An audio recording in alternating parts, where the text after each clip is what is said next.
Assalamualaikum warahmatullahi wabarakatuh. Selamat pagi anak-anakku. Bagaimana kabar kalian pagi hari ini? Semoga kalian dalam keadaan sehat.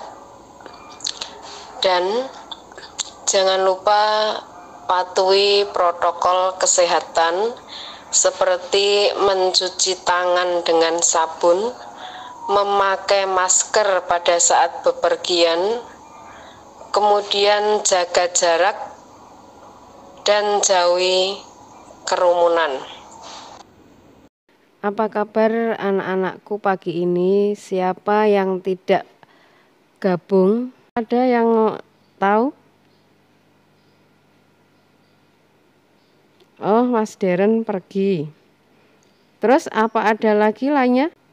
Oh, ternyata banyak yang tidak bisa gabung. Jumlahnya ada 7 ya. Sebelum kita memasuki materi hari ini, mari kita ingat kembali materi sebelumnya, yaitu zat padat, zat cair, dan zat gas. Kita harus selalu mensyukuri nikmat Allah seperti kita dapat mengingat kembali materi sebelumnya.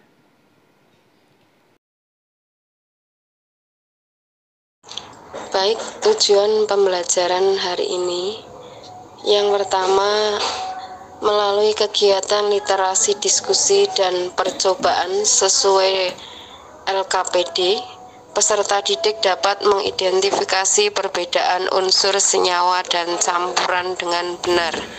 Yang kedua, yaitu melalui kegiatan literasi diskusi dan percobaan sesuai LKPD, peserta didik dapat menyajikan hasil identifikasi perbedaan unsur senyawa dan campuran. Melalui kegiatan literasi diskusi dan percobaan sesuai LKPD, peserta didik dapat menyebutkan contoh unsur logam dan non-logam, senyawa dan campuran baik homogen dan campuran heterogen dengan benar. Baik, materi pelajaran hari ini yang akan kita bahas yaitu mengenai KD 3.3, menjelaskan konsep campuran dan zat tunggal, sifat fisika dan kimia, perubahan fisika dan kimia dalam kehidupan sehari-hari. KD 4.3 menyajikan hasil penyelidikan atau karya tentang sifat larutan, perubahan fisika dan perubahan kimia atau pemisahan campuran. Untuk kompetensi inti, yang pertama yaitu menghargai dan menghayati ajaran agama yang dianutnya. Yang kedua, menunjukkan perilaku jujur, disiplin, santun, percaya diri, peduli, kemudian sopan santun dalam jangkauan pergaulan dan keberadaannya. Yang ketiga yaitu memahami pengetahuan prosedural, konseptual, dan metakognitif berdasarkan rasa ingin tahunya tentang ilmu pengetahuan teknologi, seni budaya terkait fenomenal dan kejadian tampak mata. Yang keempat, mencoba mengolah dan menyaji dalam ranah konkret dan ranah abstrak seperti menulis, membaca, menghitung, menggambar, dan mengarang sesuai dengan yang dipelajari di sekolah dan sumber lain yang sama dalam sudut pandang atau teori. Adapun indikator pencapaiannya 3.3 yaitu mengidentifikasi perbedaan unsur senyawa dan campuran. Untuk 3.3.4 menganalisis jenis-jenis campuran. 4.3.3 melakukan percobaan untuk mengidentifikasi perbedaan unsur senyawa dan campuran. Setelah ini Ibu akan memberikan video tentang unsur senyawa dan campuran, dan nanti coba kalian amati video tersebut Setelah itu kalian diskusikan bersama dengan teman sekelompok.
Dari video yang kalian amati, coba jawab pertanyaan: apa perbedaan antara unsur, senyawa, dan campuran, dan mengapa terdapat perbedaan tersebut?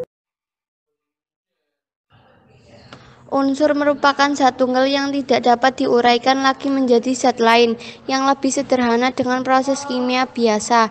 Unsur senyawa merupakan suatu zat tunggal atau murni yang dapat diuraikan menjadi dua atau lebih zat yang lebih sederhana dengan proses kimia biasa.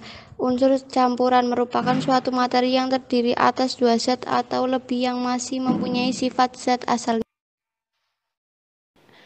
Ya, bagus Mbak Nesa. Apa ada lagi yang mau menambahkan selain Mbak Nesa?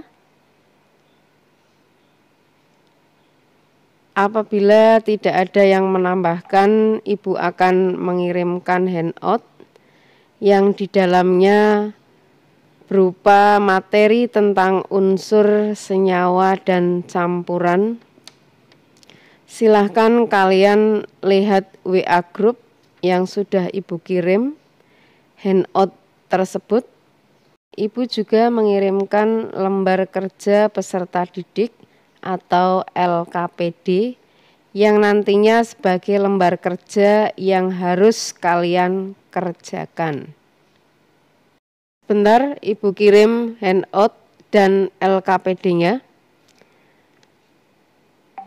Apakah handout sudah terkirim dan LKPD-nya? Apabila LKPD sudah terkirim, silahkan kalian lakukan langkah-langkah seperti yang ada di LKPD yang sudah Ibu kirim, dan nanti hasil pengamatannya nanti kalian foto dan dikirimkan melalui WA.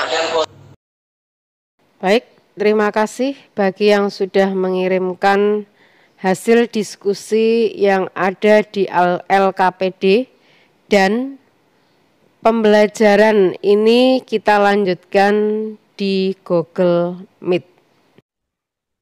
Ya, terima kasih Ibu ucapkan untuk kalian semua yang telah menyimpulkan beberapa ringkasan materi yang telah kalian pelajari pada kegiatan pembelajaran pagi hari ini. Coba dari pembelajaran tadi, apakah ada yang kurang jelas atau perlu ditanyakan? Ada yang perlu ditanyakan? Yang perlu ditanyakan, silakan. Ada? Yang perlu ditanyakan, silakan. Mau tanya tidak? Tidak, Bu. Tidak. Tidak, Bu. Ya, berarti udah jelas ya. Ya, kalau sudah jelas, baik. Untuk materi selanjutnya, nanti kalian pelajari yaitu materi larutan asam, basa, dan garam. Nanti tugas kalian di rumah, tadi ada mempelajari larutan asam, basa, dan garam. Sekian pembelajaran kita pada pagi hari ini. Jangan lupa jaga kesehatan dengan mencuci tangan dengan sabun, memakai masker, dan kita jauhi kerumunan. Sekian, saya akhiri. Assalamualaikum warahmatullahi wabarakatuh.